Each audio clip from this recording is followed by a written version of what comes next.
Selamat pagi buat kita semua. Shalom, selamat pagi. Hari ini saya percaya bahwa kita semua diberkati Tuhan. Ada hal-hal yang luar biasa yang Tuhan kerjakan dalam hidup kita. Hal-hal yang ajaib yang Tuhan kerjakan. Dan saya percaya bahwa kita semua banyak mendapat pembelajaran, banyak mendapat hikmat di balik setiap situasi yang kita hadapi di bulan Maret, April, dan Mei hari ini, di mana situasi-situasi yang tidak mengizinkan untuk kita bisa berkumpul bersama-sama di rumah Tuhan untuk memuji memuliakan Tuhan, dan itu akan menjadi momen yang indah untuk kita berkumpul bersama-sama keluarga kita, bergandeng tangan bersama-sama keluarga kita, belajar bersama-sama dengan keluarga untuk memuji dan menyembah Tuhan. Itu adalah hikmat yang terbesar yang terjadi, yang bisa kita tarik, bisa kita dapat di dalam momen situasi virus Corona 19 yang sedang melanda dunia, khususnya bangsa Indonesia saat ini. Bapak Ibu yang terkasih dalam nama Tuhan Yesus Kristus, hari ini saya sampaikan firman Tuhan yang berjudul mempertahankan iman di tengah-tengah masa sulit. Kita buka Alkitab kita bersama-sama di dalam kitab Yudas pasal 1 ayat 3. Begini firman Tuhan, saudara-saudaraku yang kekasih, sementara aku bersungguh-sungguh berusaha menulis kepada kamu tentang keselamatan kita bersama, aku merasa terdorong untuk menulis ini kepada kamu dan menasehati kamu, supaya kamu tetap berjuang untuk mempertahankan iman yang telah disampaikan kepada orang-orang kudus. Saat-saat ini kita sedang diperhadapkan dengan berbagai tantangan dan cobaan iman. Bisakah kita kuat atau sebaliknya? Situasi-situasi yang sangat genting akan memurnikan iman kita apabila kita tetap bertahan. Menjadi pengikut Kristus bukan berarti tidak menghadapi masalah, tetapi mengikut Yesus karena iman dan dalam pengharapan akan janji Tuhan. Hari ini Yudas, seorang hamba Yesus Kristus, mengingatkan kita kembali untuk kita tetap mempertahankan iman kita. Di ayat ini kita dapat kebenaran khusus mengenai iman yang kita pegang. Yang pertama berbicara tentang iman adalah suatu yang diberikan kepada kita. Kepercayaan kita kepada Kristus bukanlah sesuatu yang kita temukan atau usahakan sendiri. Iman kita adalah sesuatu yang diberikan Allah kepada kita untuk kita mengimani dan mempercayai lewat di dalam kehidupan Yesus Kristus. Itu bukan karena usaha kita, itu bukan karena kekuatan kita, itu bukan karena ketulusan hati kita, bukan karena kepintaran kita, bukan karena ketaatan yang harus kita kerjakan, tetapi karena itu semata-mata Allah berikan bagi kita untuk kita mengimani bahwa ada kuasa di dalam Kristus Yesus. Di dalam Galatia 2 ayat 20, namun aku hidup tetapi bukan lagi aku sendiri yang hidup, melainkan Kristus yang hidup di dalam aku. Dan hidupku yang kuhidupi sekarang di dalam daging adalah hidup oleh iman dalam Anak Allah yang telah mengasihi aku dan telah menyerahkan dirinya untuk aku. Iman adalah sesuatu yang dianugerahkan Tuhan kepada kita, adalah menjadi hidup kita. Ketika kita ada sampai saat ini, kita hidup sampai sekarang ini bukan lagi karena kita hidup karena daging, bukan lagi karena kita hidup karena kekuatan kita, tetapi karena iman percaya kita yang dianugerahkan di dalam Kristus Yesus sebagai anak Allah yang sudah mati, yang sudah menyerahkan dirinya untuk kita. Yang artinya iman adalah pemberian Tuhan di dalam Yesus Kristus sebagai anak Allah, sebagai bukti kasihnya menyerahkan dirinya untuk kita. Kebenaran yang kedua yang kita bisa dapat di ayat ini adalah iman adalah sesuatu yang sekali untuk selama-lamanya diberikannya pada kita. Iman Kristen mengandung kualitas yang tak berubah-berubah sampai Yesus datang. Iman adalah karunia Allah untuk kita. Di dalam Roma 5 ayat 1 sampai dengan 2, sebab itu kita yang dibenarkan karena iman, kita hidup oleh iman, damai sejahtera dengan Allah oleh karena Tuhan kita Yesus Kristus. Oleh Dia juga kita beroleh jalan masuk oleh iman kepada kasih karunia. Di dalam kasih karunia ini kita berdiri dan kita bermegah dalam pengharapan akan menerima kemuliaan Allah.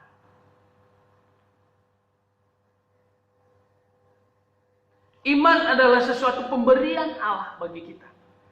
Iman adalah satu kebenaran yang diberikan bagi kita. Kebenaran ini adalah kita hidup di dalam iman. Kita hidup di dalam pengharapan di dalam Kristus Yesus yang sudah berkorban bagi kita, yang sudah mati bagi kita untuk membuktikan bahwa Allah mengasihi dunia ini, Allah mengasihi kita sehingga Dia memberikan anaknya untuk menyelamatkan kita. Dan di dalam Yesus Kristus kita dapat keselamatan, kita dapat kebenaran ilahi, kita hidup olehnya dan kita hidup oleh karena kasih-Nya.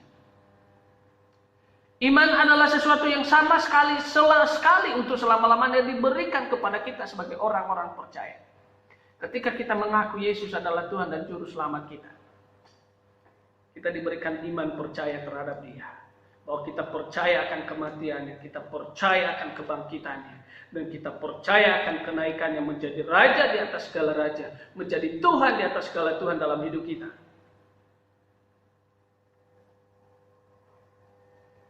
Poin yang ketiga yang menjadi kebenaran yang bisa kita ambil dalam ayat ini.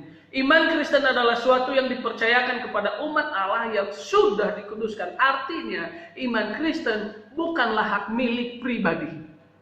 Bukan hanya hak milik seseorang, tetapi milik semua orang percaya kepada Yesus. Semua orang yang sudah menerima Yesus sebagai Tuhan dan Juru Selamat, mereka wajib dan mereka berhak menerima iman itu sendiri. Untuk apa? Supaya mereka boleh hidup karena iman. Mereka boleh hidup karena percaya kepada Kristus Yesus sebagai anak Allah yang sudah memberikan dirinya untuk menyelamatkan setiap kita. Jadi setiap orang percaya harus hidup oleh iman. Setiap orang yang sudah menerima Yesus Kristus sebagai Tuhan dan Juru Selamat, mereka harus hidup oleh iman. Mereka harus berjalan oleh iman. Mereka harus bertekun di dalam iman dan pengharapan kepada Kristus Yesus. Semua orang percaya kepada Yesus Kristus, dia harus memiliki iman dan hidup oleh iman. Bapak Ibu yang terkasih dalam nama Tuhan Yesus Kristus. Di situasi-situasi ini, kalau kita tidak hidup oleh iman, kalau kita tidak hidup karena iman kita, banyak yang menggoncangkan iman percaya kita, banyak yang menghanyutkan kita, akan membawa kita kepada situasi-situasi yang mungkin membuat kita menanggalkan iman percaya kita, membuat kita melupakan iman kita, membuat kita tinggalkan iman percaya kita, karena kita merasa bahwa sudah tidak mampu lagi untuk menjalani situasi ini. Mungkin kita sudah tidak mampu lagi untuk menghadapinya. Tetapi percaya ketika engkau beriman kepada Tuhan Yesus, kau sanggup menghadapi setiap persoalan. Poin yang keempat adalah iman Kristen adalah sesuatu yang harus dipertahankan. Siap membela imannya dalam berbagai keadaan dunia. Kalau kita melihat situasi-situasi yang seperti ini, suasana-suasana yang sedang terjadi di bangsa ini, mungkin banyak timbul goncangan-goncangan iman kita yang sedang menggoncangkan iman percaya kita kepada Kristus Yesus. Mungkin kita secara pribadi mulai penyembah berhala akan timbul di dalam setiap hati kita, yaitu keegoisan kita, kekecewaan kita, kesakit hatian kita, kepahitan kita, merasa ketidakmampuan kita akan timbul, itu akan memancing emosional kita akan keluar. Tetapi orang-orang yang hidup di dalam iman, dia tetap bertahan. Seperti yang saya katakan beberapa minggu yang lalu atau hari Minggu yang lalu, bahwa ketika kita hidup percaya bahwa di dalam Yesus ada jalan keluar, padang gurun itu hanyalah sebagai proses. Masalah situasi yang kita hadapi saat ini adalah hanya satu jalan yang harus kita lewati untuk menuju kepada apa yang sedang Tuhan kerjakan, kepada apa yang sudah Tuhan tentukan di balik setiap padang gurun yang kita hadapi, di balik setiap persoalan yang kita hadapi, ada satu pengharapan yang besar, ada satu tujuan Allah yang besar di dalam hidup kita, yaitu kebahagiaan, di mana Allah akan menuntun kita kepada satu tempat di mana engkau melihat kemuliaan Allah dan engkau menerima mahkota kebenaran. Jadi hari ini kita harus tetap mempertahankan iman percaya kita di situasi apapun, dalam keadaan apapun dunia yang sedang tergoncangkan saat ini. Ketika kita memiliki iman pengharapan kepada Yesus Kristus, kita harus mempertahankan, kita harus berdiri tegak dan mengatakan bahwa Yesus satu-satunya Tuhan dan Juru Selamat yang hidup. Saya percaya di dalam situasi ini Tuhan sanggup menyelesaikan masalah. Saya percaya dalam situasi ini Tuhan sanggup mencukupkan segala kebutuhan saya. Saya percaya di dalam situasi ini ada di bawah kendalinya Tuhan, dan ada waktunya Tuhan akan tiba, akan dinyatakan bangsa Indonesia dibebaskan dan kita semua akan dipulihkan.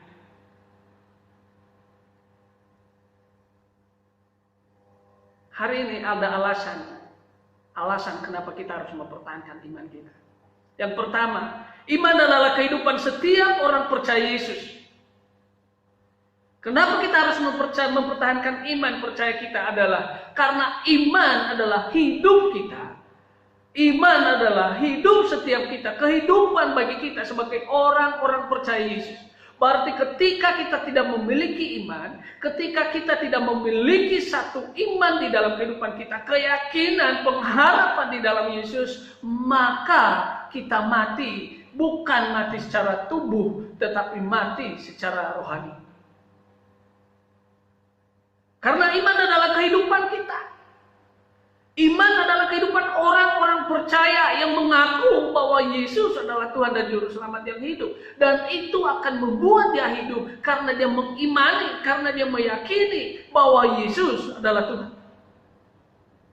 Tetapi ketika dia tidak memiliki iman, ketika dia tidak bisa mempertahankan imannya kepada Yesus Kristus, maka itu akan membuat dia mati rohani. Membuat dia tidak bisa berdaya, membuat tidak bisa melihat apapun. Dia tidak bisa melihat rencana Tuhan demi rencana Tuhan di dalam kehidupannya. Alasan yang kedua, Bapak Ibu yang terkasih dalam nama Tuhan Yesus Kristus, iman adalah sebagai dasar dari pengharapan. Kalau kita lihat di dalam Ibrani 11 ayat 1, iman adalah dasar dari segala sesuatu yang kita harapkan dan bukti dari segala sesuatu yang kita tidak lihat. Ketika engkau memiliki iman, maka itu akan menjadi dasar untuk engkau melihat satu harapan yang besar yang Tuhan sedang kerjakan di dalam kehidupanmu. Itu adalah satu dasar untuk engkau melihat keajaiban demi keajaiban Tuhan. Imanmu yang membuat engkau melihat, yang membuat matamu terbuka, melihat keajaiban-keajaiban Tuhan, melihat mujizat-mujizat Tuhan yang terjadi, melihat hal-hal yang ajaib, hal-hal yang tidak pernah kamu lihat, itu yang kau lihat karena kau memiliki iman. Jadi kalau kau tidak memiliki iman, kau tidak sanggup mempertahankan imanmu, kepercayaanmu kepada Yesus, maka engkau tidak melihat keajaiban-keajaiban Tuhan. Dan kau tidak melihat pertolongan Tuhan di dalam kehidupan saudara dan saya. Tetapi ketika kau mempertahankan imanmu, memperjuangkan imanmu, layak untuk dipertahankan, layak untuk diperjuangkan. Iman kepada Kristus Yesus layak untuk diperjuangkan, layak untuk dipertahankan. Kenapa? Satu adalah kehidupan kita. Kita hidup oleh iman, bukan lagi karena kekuatan kita. Hidup yang kuhidupin sekarang ini bukan lagi hidup karena daging, tetapi hidup oleh iman kepada Kristus Yesus. Yang kedua, ketika kau mengharapkan keajaiban Tuhan terjadi, ketika kau mengharapkan mujizat demi mujizat, mengharapkan pertolongan Tuhan, kau harus didasari dengan iman. Alasan yang ketiga adalah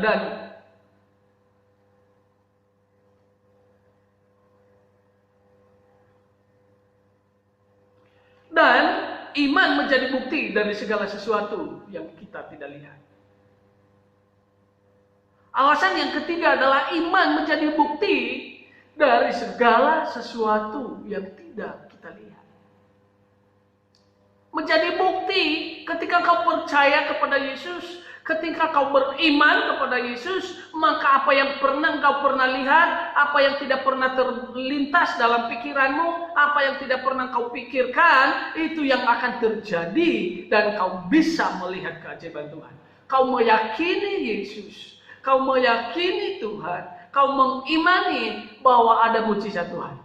Kau mengimani bahwa ada keajaiban Tuhan terjadi. Dalam situasi ini kau imani bahwa Tuhan akan campur tangan. Tuhan akan menolong saya. Tuhan akan membebaskan saya. Kuasa Tuhan. Maka di balik itu ada mujizat Tuhan terjadi. Amin. Di balik itu ada berkat Tuhan terjadi. Bapak Ibu yang terkasih dalam nama Tuhan Yesus Kristus. Pagi hari ini saya hanya mengingatkan kita lewat firman Tuhan. Berpegang teguh pada imanmu. Pertahankanlah iman saudara. Jangan hanya sampai situasi ini akan menggoncangkan iman saudara. Jangan sampai berita-berita hoax akan menggoncangkan iman saudara. Dan saudara mulai marah, saudara mulai kecewa, saudara mulai kesal, mulai sakit hati. Tetapi hari ini kau berkata, kalau hari ini akan terjadi seperti ini, itu ada di bawah kendalinya Tuhan. Kalau hari ini situasi ini seperti ini, saya percaya bahwa hari esok akan lebih baik. Karena hari ini ditentukan oleh Tuhan, dan hari esok juga akan ditentukan oleh Tuhan. Bukan manusia, bukan siapapun, bukan orang-orang yang memberikan suara-suara hoax, tetapi hanya suara Tuhan lewat kebenaran firman Tuhan yang saya baca, lewat kebenaran firman Tuhan yang saya renungkan, lewat kebenaran firman Tuhan yang saya dengar. Maka itu yang akan terjadi dalam hidup saya, bahwa keajaiban demi keajaiban Tuhan, mujizat demi mujizat Tuhan akan terus terjadi, akan terus menyertai hidup saya, dan keluarga saya dipenuhi dengan kelimpahan dan berkat-berkat Tuhan yang melimpah. Klaimkan janji Tuhan. Tuhan tidak pernah meninggalkan kau.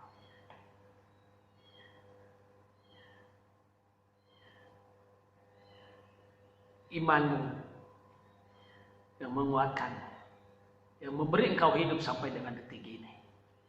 Karena imanmu yang membawa engkau ada di titik-titik sampai saat ini. Karena imanmu yang membawa engkau ada dan menikmati berkat-berkat Tuhan hari ini. Jadi tidak ada alasan bagi kita untuk kita tidak mempertahankan iman percaya kita kepada Yesus.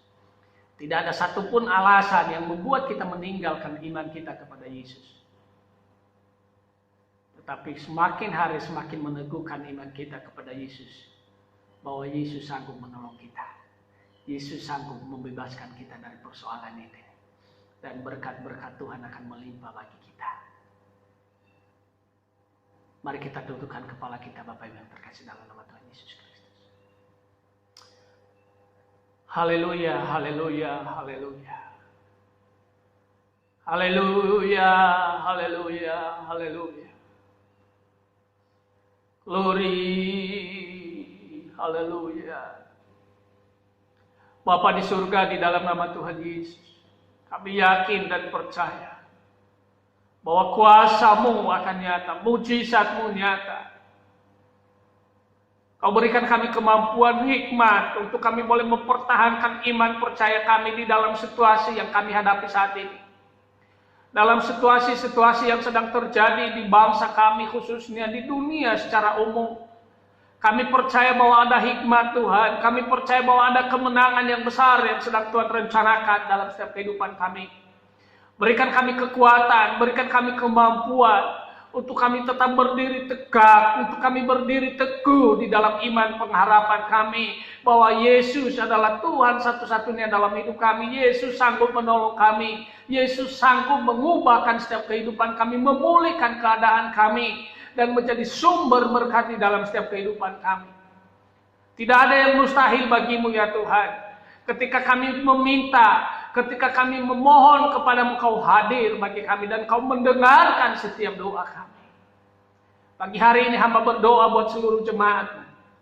Kamu berkati.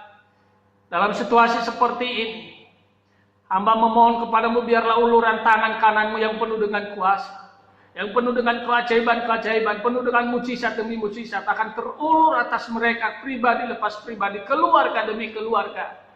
Mereka dipenuhi dengan sukacita damai sejahtera daripada Allah, sehingga mereka boleh melewati hari-hari yang sulit ini dengan mata yang tertuju kepadamu. Mereka boleh meninggalkan hal-hal yang sulit ini dengan kemenangan demi kemenangan yang baru, dengan sukacita demi sukacita yang baru yang kau anugerahkan bagi mereka. Kuatkan dan teguhkan iman percaya mereka terus kepadamu. Janji-janjimu ya dan amin bagi setiap umatmu, bahwa kau menolong mereka.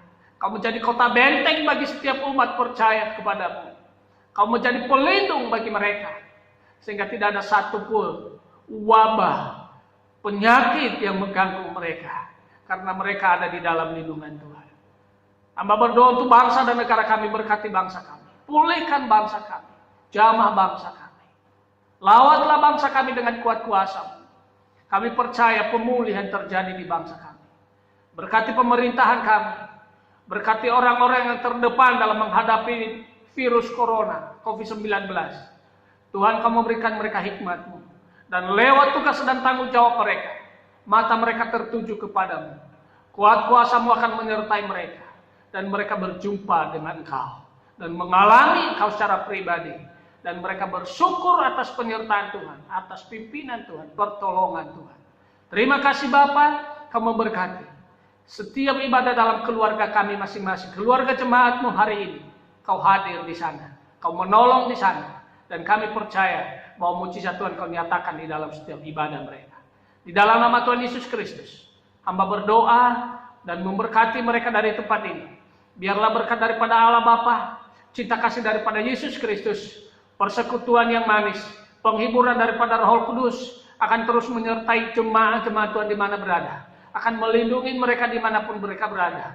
Mereka menjadi jemaat yang mengalami kemenangan demi kemenangan, mengalami kebebasan demi kebebasan, pemulihan demi pemulihan, dan nama-Mu terus dimuliakan, nama-Mu terus akan ditinggikan. Di dalam nama Tuhan Yesus Kristus, hamba berdoa dan bersyukur. Haleluya. Amin.